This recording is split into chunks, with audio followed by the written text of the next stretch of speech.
बिस्मिल्लाहिर्रहमानिर्रहीम, अस्सलाम वालेकुम। आप यूट्यूब चैनल देख रहे हैं और मैं हूं कामरान अरशद। सबसे पहले आपने चैनल को सब्सक्राइब कर लेना है ताकि हर आने वाली वीडियो का लिंक भी आपको मिल सके। और आपको मालूम है कि अपने यूट्यूब चैनल पर हमने इंटरव्यूज का सिलसिला शुरू किया है। इसका मकसद सिर्फ यही है कि आप लोगों को उन लोगों से मिलाना है, उन लोगों से मुतारिफ करवाना है जो ज़िंदगी में बहुत कुछ कर रहे हैं या कुछ करने का इरादा रखते हैं। और आज ऐसे ही एक मेहमान शख्सियत को मैंने अपने इस वीलॉग में, इस इंटरव्यू में मदऊ कर रखा है। उनका तारुफ तो बहुत बड़ा है, लेकिन जो सबसे बड़ा काम वो कर रही हैं, एजुकेशन पर्सपेक्टिव में बहुत सा काम है जो वो कर चुकी हैं और कर रही हैं। और एजुकेशन सिस्टम पर मेरे भी कुछ ऐसे सवालात हैं जो मैं उनसे पूछना चाहता था, तो मैंने कहा फिर इनको इंटरव्यू में इनवाइट करते हैं और इनकी मौजूदगी का फ़ायदा उठाते हैं। साजिदा रहमान साहिबा आज हमारे साथ मौजूद होंगी इंटरव्यू में। Ma'am, thank you so much for joining us. Thank you, thank you. Okay ma'am, ये एजुकेशन की जब भी बात करते हैं तो हमारे सामने कुछ चीज़ें सामने आ जाती हैं। जब मैंने एजुकेशन अपनी स्टार्ट की तो इंग्लिश मीडियम और उर्दू मीडियम की बहस शुरू हो गई। इंग्लिश मीडियम में जाना है कि उर्दू मीडियम में जाना है। और जब मैं मैट्रिक में पहुंचा तो फिर बहसें यही शुरू हो गई कि जी आगे आपने आए कॉमर्स में जाना है क्योंकि आपको जॉब करनी है और सिंपल एफ का कोई फ़ायदा नहीं है, आप लड़के हैं। इस तरह की बातें शुरू हो गई। लेकिन अब जब मैं मास्टर्स कर चुका और मैं इस एज में हूँ कि मैंने जॉब शुरू कर दी, प्रैक्टिकल लाइफ में आ गया, तो अब बातें सुनते हैं, अब आपने मैट्रिक में नहीं जाना, अब आपने ए लेवल्स और ओ लेवल्स में जाना है। ठीक है। और हम बीए करते थे और अब बीएस करना है जी, बीए नहीं अब बीएस करना है, फिर सीएस करना है। तो मैम, ये कंफ्यूजन क्यों क्रिएट होती है यार आने वाले दौर में? सबसे पहले तो इसी सवाल का आप जवाब दीजिए। ओके। इसमें सबसे बड़ी बात यह है कि हम इसको कंफ्यूजन नहीं कह सकते। ठीक है। आप यूं समझे कि आपकी एजुकेशन की फील्ड में बहुत सारी डायमेंशंस हैं जी ठीक है। और उनमें से जो डायमेंशन आपको सूट करती है आप उसको ऑप्ट करें। अगर कुछ लोग मैट्रिक स्ट्रीम में जाना चाहते हैं, इट्स ओके। अगर कोई ओ लेवल्स और कैम्ब्रिज ऑप्ट करना चाहते हैं, इट्स ओके। फर्क सिर्फ यहाँ पे आता है कि जब आपने आगे जाना है तो उसके कुछ कमी बेशी जो है वो दरपेश आ सकती है। इसके अलावा इसमें कोई ऐसी चीज नहीं, आप बहुत सारे देखेंगे, जैसे आप हैं, मैं हूँ, तो हम लोगों ने एक रेगुलर सिस्टम में पढ़ा है। लेकिन हम इंटरनेशनल लेवल पर किसी भी जगह पर बावजूद इसके कि हमने मैट्रिक किया है, हम में से कोई कभी पीछे नहीं होता। किसी इंटरनेशनल कंपटीशन में नहीं, किसी एग्जाम में नहीं, स्कॉलरशिप भी हमारे मैट्रिक स्ट्रीम के लोग लेते हैं। तो ऐसा कोई फर्क नहीं रहता। एक बात।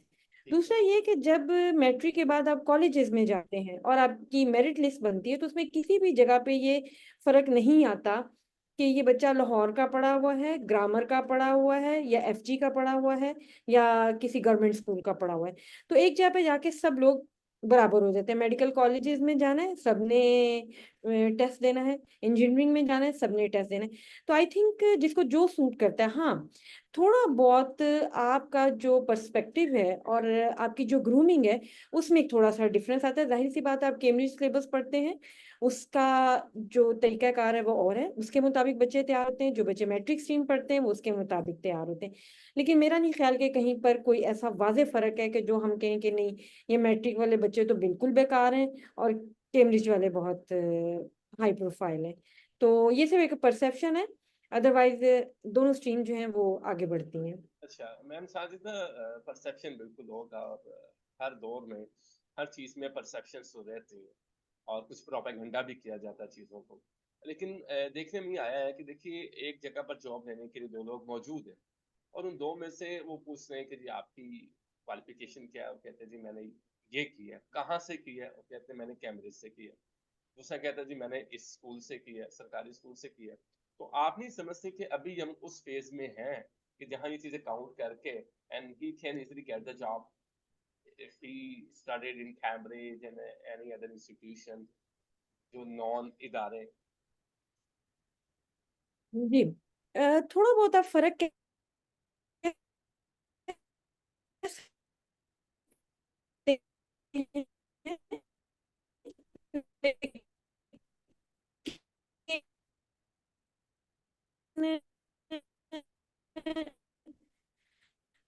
आज के दौर में एक चीज बहुत जरूरी है, हम्म। तो उससे बहुत इम्पोर्टेंट है। आप जॉब इंटरव्यू के लिए जाते हैं, ओके, अगर आप वहाँ पे अपने स्किल शो नहीं कर पाते, ये इसकी एक अलग ट्रेनिंग होनी चाहिए। हमारे यहाँ बच्चे बहुत ज्यादा पढ़ जाते हैं, उसके बाद कहते हैं जॉब नहीं मिल रही। जॉब एक अलग चीज है, आपको काम क्या आ रहा है, क्वेश्चन तो ये है कि आपको काम क्या आ रहा है। तो काम का आना ये स्किल है। तो आपको काम जो आ रहा है ना, वही आपको जॉब दिलाएगा। ठीक है, इससे आपकी जो जॉब मार्केट है उसके अंदर कंपटीशन जरूर टफ हो गया है, लेकिन आप ये नहीं कह सकते कि जी ऐसा नहीं हो सकता। हो सकता है, आपको अपने अंदर स्किल जो है उनको डेवलप करना पड़ेगा। अल्टीमेटली कैम्ब्रिज के पढ़ने वाले बच्चे के पास इंग्लिश स्पोकन स्किल्स बहुत अच्छे होंगे, यही मैं गवर्नमेंट कहना स्कूल चाह वाले के पास इतने अच्छे नहीं होंगे, बट आपको करना पड़ेगा। अच्छा, और हाँ, अनफॉर्चुनेटली आपको ये ये भी करना पड़ेगा। अच्छा अनफॉर्चुनेटली मैम ये भी देखने में आया है कि अगर कोई जॉब है, अब आपको वो रखने हैं कि आप किसी कॉल सेंटर में आप ईमेल पे जा रहे हैं, आपने ईमेल्स करनी है क्लाइंट्स के साथ। अच्छा, उसका ईमेल का इंटरव्यू जो है ना वो भी अंग्रेजी में हो रहा है, और वो अंग्रेजी से रिजेक्ट हो रहा है कि जी आपके एक्सेंट नहीं है। बाबा, ईमेल के अंदर तो एक्सेंट नहीं काउंट हो रहा, अगर वो कॉल पे है और वो भी किसी यूएस कैंपेन में है, ठीक है ना, तो वो चले आपकी एक रिक्वायरमेंट है, और वो भी एशियन मुकम्मल उस एक्सेंट में बात नहीं कर सकता, वो कोशिश कर सकता है। लेकिन ये जरूर है कि अगर आप उसको ट्रेनिंग दे दें, एटमॉस्फेयर दे दें, एनवायरनमेंट दे दें, तो उसको 2 मंथ्स के बाद वो वैसे ही बोलने लगेगा, सुन सुन के आर की शिफ्ट में जैसे वो बोलते हैं। लेकिन they are not actually willing to give him a chance, और वो डिसअपॉइंट भी हो रहा है। इसको आप कैसे देखें? ये बात दुरुस्त है आपकी कि इस तरह की डिसअपॉइंटमेंट होती है। लेकिन मैं इसको एक समझें कि बहुत पॉजिटिव पर्सपेक्टिव में इन चीज़ों को देखती हूँ। अ, मेरा ज़ाती एक्सपीरियंस है कि पाकिस्तान से बाहर अगर आप लोगों के साथ बात करें और उनको पता चले कि आप नेटिव स्पीकर नहीं हैं, तो वो आपको गुंजाइश देते हैं कि आप नेटिव स्पीकर नहीं है, ओके फाइन। लेकिन अगर हम पाकिस्तान में हैं तो हम गुंजाइश नहीं देते। हम एक्सेंट पे गौर करते हैं, हम ग्रामेटिकल एरर पे गौर करते हैं, जबकि पाकिस्तान से बाहर या आप वैसे ट्रेवल करें या आप लोगों से बात करें तो वो आपको इस चीज़ की गुंजाइश देते हैं। तो ये फर्क तो है। तो ये इसी चीज़ का नाम कंपटीशन है। आपने अपनी जगह बनानी है, अच्छा। आपने इस दौड़ में आना है। और अगर कोई अगर अगर फर्ज कर लें कि हम चूंकि हम कॉलोनाइज्ड हैं, तो अल्टीमेटली हमें तो बहुत अच्छा लगेगा कि बहुत अच्छी इंग्लिश बोलें, ब्रिटिश में बोलें तो बहुत अच्छी बात है, और अगर अमेरिकन में बोलें चलें वो भी ठीक है। लेकिन ऐसी भी कोई बात नहीं है। अगर आप समझते हैं कि आपकी जॉब मार्केट की ये रिक्वायरमेंट है तो सीखने में कोई हर्ज नहीं है। सही और है। मेरा नहीं ख्याल कि इसको अडॉप्ट करने में भी कोई बात है। बहुत जल्दी बच्चे सीख जाते हैं अगर करना चाहें तो। और अगर हम सिर्फ इस बात का कहें कि जी हमारी जॉब मार्केट में ब्रिटिश एक्सेंट को फॉलो किया जाता है, हमारी अंग्रेजी, हाँ ठीक है होता है, तो कर लें, लर्न कर लें, ओके नो प्रॉब्लम। कोई ऐसी ऐसी बड़ी बात नहीं है कि जिसको हम कहें कि ये हम अचीव ही नहीं कर सकते और ये बहुत बड़ी हर्डल है। हम्म। हर्डल उस सूरत में कि हम नहीं करेंगे। हम्म। नहीं करेंगे तो हर्डल है, कर लेंगे तो इट्स ओके फाइन। ठीक है, आप कह रहे हैं कि स्किल्स को पॉलिश करें, अगर आपको पता है कि आपने ये काम करना है और इसके लिए ये रिक्वायरमेंट है, उसको पॉलिश करें। Yes, obviously. अच्छा, अब आ जाते हैं मैम बिल्कुल दूसरी ऐसे। दूसरी तरफ आ जाते हैं, एजुकेशन सिस्टम पे आ जाते हैं। एजुकेशन की सिस्टम की जब भी बात आती है, मैं एक रिसर्च पढ़ रहा था, और उसके अकॉर्डिंगली अगर मैं देखूं तो पाकिस्तान का जो इस वक्त का एजुकेशन सिस्टम है, अगर हम यूएस से मुकाबला करें तो हम उनसे 200 साल पीछे, यूके से सॉरी, और अगर यूके का मुकाबला अमेरिका से करें तो वो उससे 200 साल पीछे। वहां पर जो सबसे बड़ा फोकस है वो ये है कि आपको डिग्री मिल ही नहीं सकती जब तक आप रिसर्च एंड डेवलपमेंट में 2 साल ना लगाए, राइट। या उनका एक पीरियड है ठीक कि हो गया। आप जो डिग्री हासिल कर रहे हैं उसके 1 ईयर तो मैंडेटरी है कि आपने रिसर्च एंड डेवलपमेंट में लगाना है। हमारे यहाँ रिसर्च एंड डेवलपमेंट सिर्फ स्पेलिंग्स में मिलता है।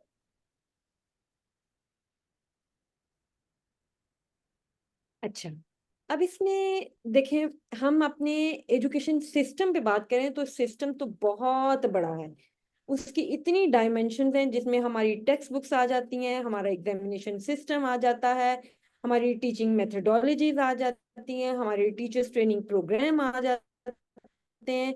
ये बहुत बड़ी, और हम एक ही स्टेटमेंट में जब कह देते हैं ना कि हमारा एजुकेशन सिस्टम बेकार है, तो मेरे ख्याल में ये भी एक बहुत बड़ी स्टेटमेंट है। ठीक है। तो अगर हम अपने एजुकेशन सिस्टम के डिफरेंट डायमेंशंस को देखें, पहली तो बात यह कि जैसे भी है भागते दौड़ते गिरते पड़ते, एटलीस्ट हम कंपटीशन में तो हैं। ठीक हो गया। ठीक। ओके।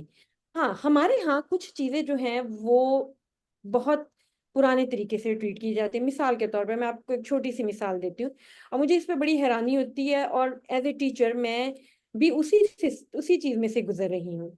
मिसाल के तौर पर आपको भी पता होगा, मुझे भी पता है, हमारे यहाँ उर्दू में जब हम पढ़ाते हैं तो हम खत नवीसी करवाते हैं। Okay fine. आज भी खत नवीसी का वही तरीका चल रहा है कि आपने शुरू यहाँ से करना है, दूसरी लिखनी है, तीसरी लाइन इस चीज, उसके बाद आपका कंटेंट आएगा और इख्तिताम ऐसे करना है। Okay fine. ठीक है। अब आप ये सारा काम कर रहे हैं, ठीक है।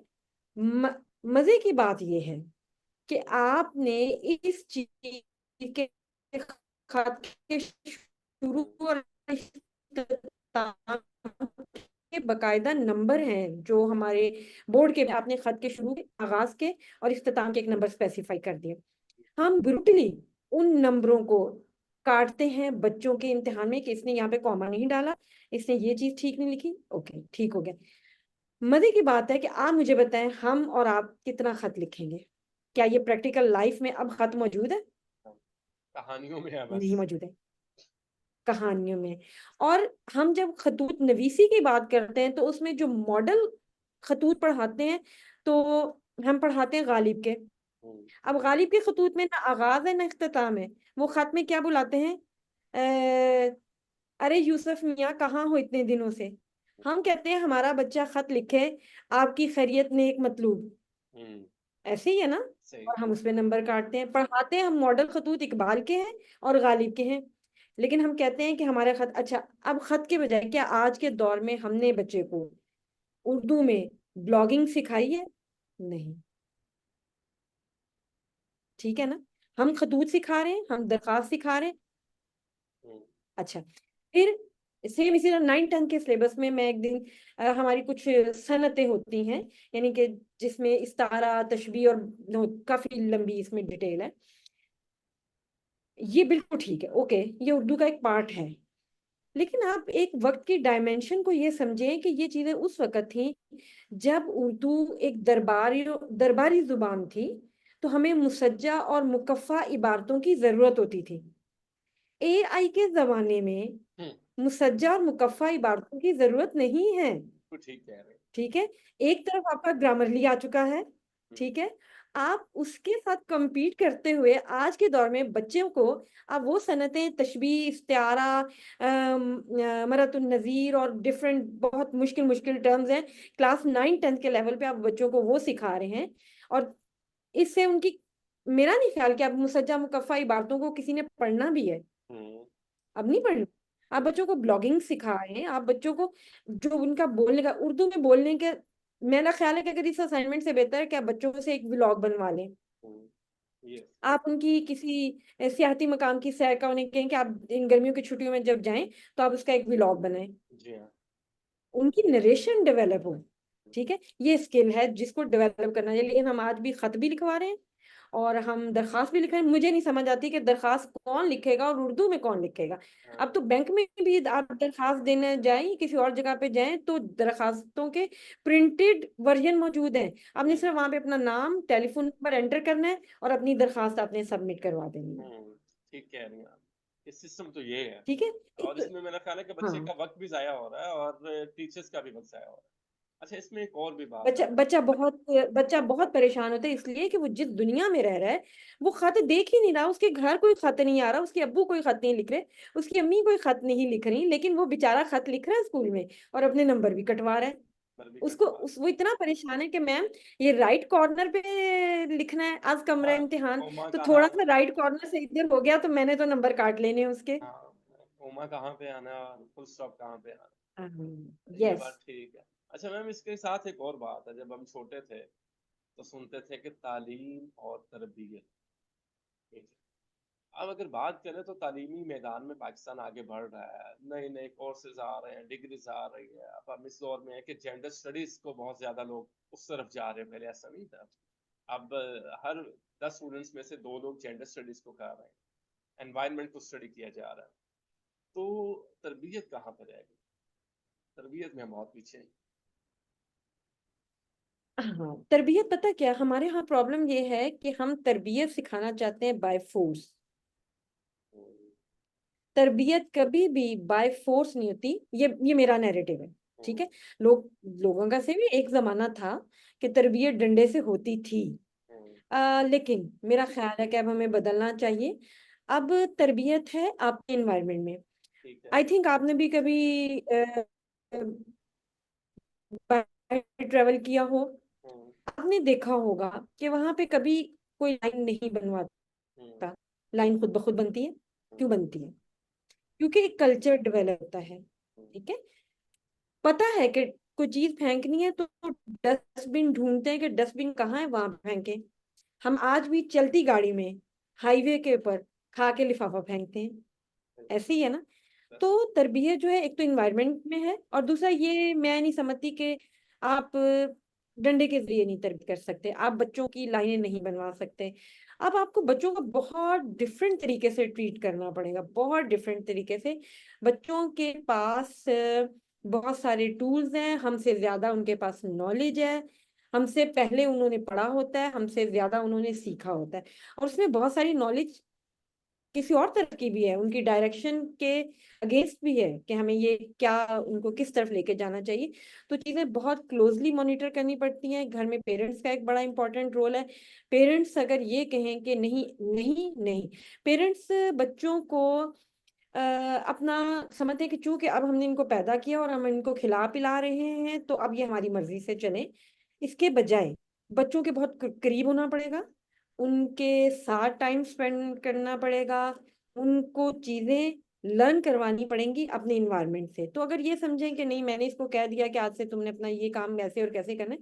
हम देखते हैं ऐसे भी पेरेंट्स को देखते हैं कि स्कूल आते हैं बच्चे और पेरेंट्स ने बैग उठाए होते हैं। बिल्कुल ऐसा ही। उठाने दे बच्चे को, नो प्रॉब्लम। आपका बच्चा, हाँ बच्चा बैग वजनी है, उठाने दे, नो प्रॉब्लम। हम्म, इस चीजें इसी तरह नहीं चलती। लेकिन बहुत सारी इसकी और भी डायमेंशन है। तरबियत का पहलू, हम तरबियत तरबियत की बात करते हैं, और वो घर से भी। लेकिन तरबियत आउट ऑफ कंट्रोल। हाँ, तरबियत आउट ऑफ कंट्रोल भी नहीं है, तरबियत है, लेकिन तरबियत की थोड़ी सी डायमेंशन फर्क है, क्योंकि बच्चे अब खुद अपने जरिए से भी तरबियत ले रहे हैं अपने बहुत सारे बैरूनी जराए से। अगर उनको घर में प्रॉपरली चीजें नहीं मिल रही, बहुत सारे इश्यूज हैं, जेंडर इश्यूज हैं, बच्चों के पास इंस्टा है, बच्चों के पास और तरह की नॉलेज आ रही है। तो अगर हम कहें भी तुम्हारा इंस्टा पे अकाउंट नहीं है तो वो तो बेचारा तो शर्मिंदा होगा ना, बाहर तो उसके पास सब फ्रेंड्स के पास इंस्टा है। ठीक है। तो ये बताना कि ओके इंस्टा है, ओके इस्तेमाल करो। ये ना हो कि वो छुप के इस्तेमाल करे, आपके हम्म, सामने करे इस्तेमाल। तो हाँ। इसके डिफरेंट डायमेंशन है, ये हर किसी पर्सन टू पर्सन वेरी करता है, फैमिली टू फैमिली इसमें है कि आप इसको कैसे लेके चलते हैं। एटमॉस्फेयर घर का वो भी वेरी करता है। ठीक आप कह रही है। अच्छा, इसमें एक और बात मुझे अब याद आ गई है, अब आपकी मौजूदगी का फायदा उठा रहा हूँ कि हम बच्चे को इसलिए पढ़ाते हैं कि वो ग्रूम्ड हो जाए, वो माशरे का एक अच्छा फर्द बन जाए। ठीक है। और ग्रूमिंग बड़ी मैटर करती है किसी की पर्सनैलिटी में। ग्रूमिंग आपको, जो सफर आपने 5 साल में तय करना है, आपका कोई मेंटर हो, कोई उस्ताद हो, कोई आलिम हो, कोई भी इसको नाम दे दे, कोई राहबर हो, तो वो आपको ग्रूम्ड करता है। ग्रूम्ड जब आप हो जाते हैं तो आपकी पर्सनैलिटी आपकी ग्रूमिंग की अक्कासी कर रही होती है, आप रिफ्लेक्ट करते हैं। ऐसे ही है मैम। लेकिन आजकल अनफॉर्चुनेटली असातिज़ा की अपनी ग्रूमिंग नहीं है। अब इसमें कौन पंगा लेगा? यस। हम्म। असल में अ, ये थोड़ी सी मेरी बात क्रिटिकल हो जाएगी, लेकिन ओके जी है जी, ये मैंने आपको बात। इनवाइट इसलिए हुआ किया, ये सारी है क्रिटिकल बातें ही होंगी, इसलिए मैंने ये सवाल कर लिया हिम्मत करके। अच्छा, अब इसमें ना, इसमें जो सबसे बड़ा मसला आया है ना वो ये आया है कि पोस्ट 70s हम्म, और 80s और 90s, hmm, to somehow in 20s age hmm, well, hmm, हमने मुआशरती तौर पे बहुत सफर किया है। हम्म, सोसाइटी ग्रो करती है हम्म, तो लोगों में ग्रूमिंग डेवलप होती है। हम्म, आप 70s के लोगों की ग्रूमिंग को आज 2024 की ग्रूमिंग के साथ कंपेयर करें तो आप कहेंगे कि 70s बहुत बेहतर था।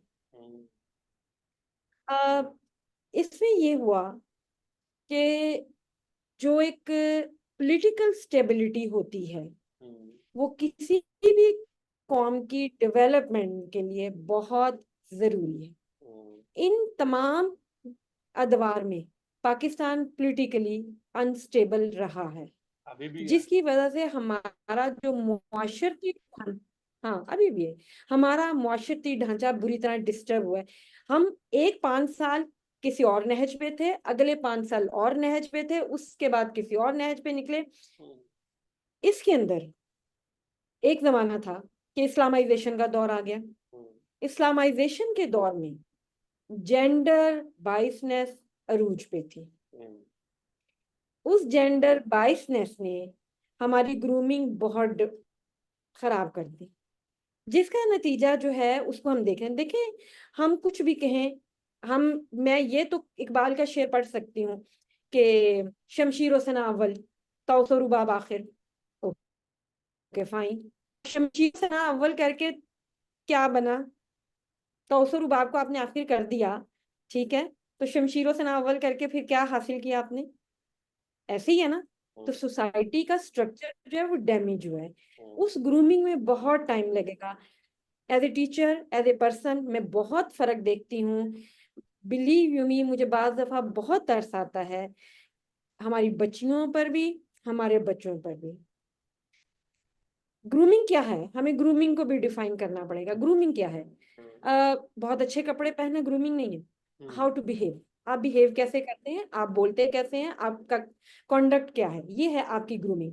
इस ग्रूमिंग में मैं आज की बच्चियों को देखती हूँ, आप यकीन करें, यूं बैठी होती हैं, यूं, ये और बहुत सारी, आप खुद ऑब्जर्व कीजिएगा किसी पब्लिक प्लेस पे भी 99% हमारी खवातीन, हमारी बच्चियां यूं बैठती हैं, ये पोस्चर। क्योंकि हमने उनको ये बताया है कि वो घर से बाहर निकलते ही इनसिक्योर हो जाएंगे। उनका जो उनके अराउंडिंग मेल डोमिनेटिंग सोसाइटी है, मेल मेल मेल, ओके। अब आपने उनसे बचना है। कहीं पे हम उनको स्कार्फ, मैं स्कार्फ की मुखालफत नहीं कर रही, कहीं हम उनको स्कार्फ में कहते हैं रहो, कहीं हम उनको कहते हैं दुपट्टा सही करती रहो, अपनी कमीज सही करो, ठीक हो गया, ऐसे टांग रख के ना बैठो, ओके। लेकिन इन चीजों ने हमारी बच्चियों को, हमारी खवातीन को बहुत इनसिक्योर किया है। हमने उनको ये नहीं सिखाया कि आपने इस कम्युनिटी में एक जेंडर बाइसनेस के साथ नहीं रहना, आपने इस मेल डोमिनेटिंग सोसाइटी में इन मेल्स के साथ चलना है। हमने उनके साथ चलना नहीं सिखाया, हम आज भी उनको बचना सिखाते हैं। लड़के खड़े हैं, यहाँ पे है, ना जाओ, इधर से ना जाओ। हमने उनको उनके साथ चलना नहीं सिखाया। अगर हम उनको चलना सिखा देना तो हमारी लड़कियों में अब है बहुत ज्यादा है, अब लड़कियां मोटरसाइकिल चला रही है ना, चला रही है, तो बहुत सारी डेवलपमेंट आ रही है। ये डेवलपमेंट और होगी अगर जितना सोसाइटी में ओपननेस आएगी। लेकिन जितना मैंने आपको बताया ना कि 70s 80s 90s में इस्लामाइजेशन के नाम पर हमने जो जेंडर बाइजनेस क्रिएट की है, उसने सोसाइटी में सफोकेशन पैदा की है, जेंडर बाइसनेस पैदा की है, सोसाइटी में ओपननेस नहीं थी। अब बहुत सारे मैं देखती हूँ प्रोग्राम होते हैं, अलहमरा में होते हैं, पिलाक में होते हैं, फिर अब लाहौर फोर्ट में बहुत सारे प्रोग्राम शुरू हुए हैं, थोड़े दिन पहले शालामार गार्डन में थे, जिनमें म्यूजिकल और कल्चरल शोज होते हैं। तो ये चीजें सोसाइटी की एक्चुअली ये ग्रूमिंग है। तो इसके लिए जैसे भी आपने बात, तो उस्ताद जो है वो मेरे और आपके जमाने के उस्ताद हैं, आप तो मुझसे छोटे ही होंगे, मेरे जमाने के उस्ताद हैं। हमने तो इस्लामाइजेशन में टाइम गुजारा, और हमने वो जमाना गुजारा कि जब ये था कि अब ड्रामा भी बनेगा तो सर नंगा नहीं होगा। हाँ जी, वो हमने हम हाँ, खबरें भी हमने होंगी तो ड्रामों सर के वो नंगा नहीं होगा, बल्कि वो हाँ, एंकर को बैन कर दिया था, मैं नाम नहीं ले सकता, पीटीवी के ऊपर यस से यस दुपट्टा यस, गलती से उतर हमने गया, तो हाँ, सर से हमने तो छिलक वो गया था। जमाना देखे हैं कि हाँ। म्यूजिक पे बैन था, और ऐसा कुछ था ही नहीं। बहुत सारे जो लोग थे वो फिर चले गए थे पाकिस्तान से भाई। तो कहने का मतलब ये है कि सोसाइटी की ओपननेस जरूरी है। अगर आज एकदम से टीचर आपके पास ग्रूम्ड टीचर आ जाए तो ये पॉसिबल नहीं है। बिल्कुल ठीक है। अच्छा, आपको ये महसूस होता है कभी कोई ठंडी हवा का झोंका आपके सामने नजर आता है कि इसमें तब्दीलियां आ जाएंगी और इसमें कितना वक्त लगेगा आगे? बिल्कुल, बिल्कुल मुझे महसूस होता है। मुझे इसलिए ये महसूस होता है कि मैं भी इस सोसाइटी में सरवाइव कर रही हूँ, और अगर मैंने ये सब कुछ लर्न किया है, तो मैंने तो अपने एक्सपीरियंस से, अपने मुशाहिदात से लर्न किया है, तो मेरे बाद जो आने वाली जनरेशन है उसको एक बेहतर इन्वायरमेंट मिल रहा है। तो अल्टीमेटली ये सब चीजें जो है वो बहुत अच्छी भी होंगी और बहुत बेहतरी की तरफ भी जाएंगी। Well done. अच्छा मैम, ये जाने से पहले कोई आखिरी पैगाम जो आप देख रहे हो सुनने वालों के लिए देना चाहते हैं? पैगाम तो एक नहीं होता, और वो भी टीचर को कहें तो टीचर के पास तो पैगामात की भरमार होती है। जी हाँ, आप वो जो सबसे ज्यादा हाँ। जरूरी है इस नौजवानों के लिए। सबसे ज्यादा जरूरी जो है वो आज की जनरेशन के लिए ये है कि अपने अंदर स्किल पैदा करें। डिग्री जरूरी है, जरूर लें, अपने अंदर स्किल डेवलप करें, कोई भी स्किल, और स्किल वो जो उनकी मिजाज के मुताबिक हो। दुनिया का कोई प्रोफेशन बुरा नहीं है, दुनिया का कोई प्रोफेशन हाईली पेड नहीं है, आपका काम हाईली पेड है। ऐसा स्किल डेवलप करें, हर काम में आप पैसे, मेरी स्टूडेंट्स हैं मेडिसिन की, लेकिन मॉडलिंग कर रही हैं। मेरी स्टूडेंट्स हैं जिन्होंने मैट्रिक साइंस के साथ की, एफएससी प्री मेडिकल किया, लेकिन बहुत अच्छी बेकरी शॉप्स चला रही हैं, तो बहुत पैसे कमा रही हैं। तो स्किल डेवलप करें, तो स्किल डेवलप करेंगे तो सब चीजें जो हैं वो उनको जो हैं वो अवेलेबल होंगी। अपने आप को, अपने जहन और अपने मिजाज के मुताबिक अपने प्रोफेशन को अडॉप्ट करें, वरना फिर बहुत परेशान रहेंगे, फिर डॉक्टर बन के भी परेशान रहेंगे, इंजीनियर बन के भी परेशान रहेंगे। ये बड़ी अच्छी एडवाइस है जो आपने दी, और सबको उस पर अमल करना चाहिए। मैम कोई मैसेज, कोई सजेशन मेरे लिए? आ, किसके लिए? मेरे लिए। आपके लिए। आपके लिए सजेशन, आपने एक अच्छा इनिशिएटिव किया है, और इसको कंटिन्यू रखें। और अगर आप में और जैसे आप प्रोग्राम कर सकते हैं और करेंगे, तो इसमें और डिफरेंट डायमेंशन को, हमारी सोसाइटी के जो टैबूज हैं, अगर आप उनको एड्रेस कर सकते हैं, जैसे अभी आपने मेरे साथ एजुकेशन पे बात की, तो ये एक बड़ा कॉमन टॉपिक है। सोसाइटल टैबूज जो है ना, अगर आप उनको एड्रेस करें, तो आई थिंक ये आपका प्रोग्राम भी बहुत अच्छा होगा और आपका एक ग्रेट कंट्रीब्यूशन होगा। सोसाइटल टैबूज बहुत ज्यादा हैं, तो अगर हम उनको करें तो वो आपका एक ग्रेट कंट्रीब्यूशन होगा। Ma'am Sajida Rahman, thank you so much. Doctor Sajida Rahman, जो कि आप पीएचडी है। थैंक यू सो जी, much. Thank you so much ma'am, thank आपके टाइम का, आपके वक्त का, आपकी बातों का बहुत शुक्रिया। और यकीनन इसको जो देखेगा उसको फ़ायदा भी होगा, और जो इससे फ़ायदा उठाना चाहे उसको भी होगा। जो आपने मुझे बताया सजेशन, उस पर मैं अमल भी करूँगा। बहुत शुक्रिया अगेन। और मैं चाहूँगा इंशाल्लाह थैंक यू। मैं फिर आपको दूसरे एपिसोड में डिस्टर्ब करूँ किसी और टॉपिक के साथ। Thank you so much. Thank you. Thank you so much. अपना ख्याल रखिएगा। अल्लाह हाफिज़। Okay. Wish you best luck. Allah.